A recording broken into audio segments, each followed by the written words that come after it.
Детелска кампания в подкрепа на Любослав Пенев. Болен ли? Какво има? Да. Тилъците по наворите. Дали те умря ли? Чучо му умря ли беше шеф на това?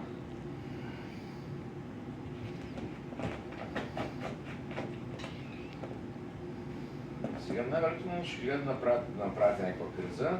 Бад Бойко ще се скатари, ще вкарат на служебно правителство и ще кажат: служебното правителство изисква евро. И други разплащания, и друг бюджет.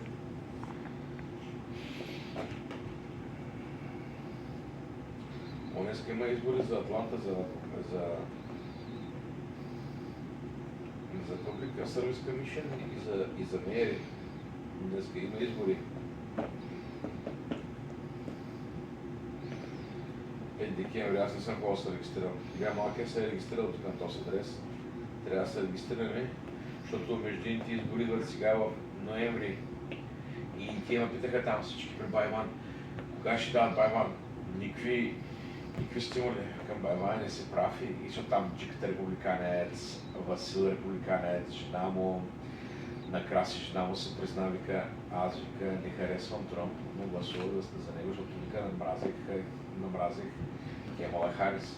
Нормално е. И Байван, така, защото остана единствена маса 7 човека.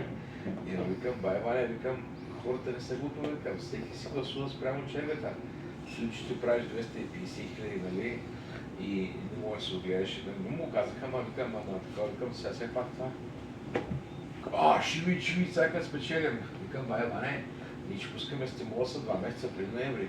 И те: кога ще дойде стимуласа? Викам: стимуласа, викам, са слухове все още, но месец-два преди изборите да подкрепим, не се вземат и 160-200 милиарда трупани в дължа, дето се съкратиха по обраха от тук там кражбите.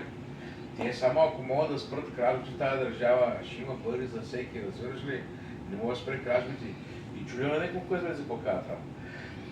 Сега, ако почнат да насъди Върховния съд и ако спрат тарифите, ако трябва да може да връщаме всички тарифи, той са пак милиарди, които държавата трябва да ги изплати. И заради това казвам, че до година, нали, казвам, няма да има никакъв income tax на средния американец. В смисъл, че тогава няма да плащаме данъци.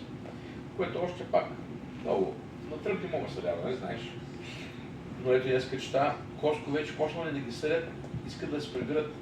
Коско почнало да съди правителството, искали да се вземат парите предварително.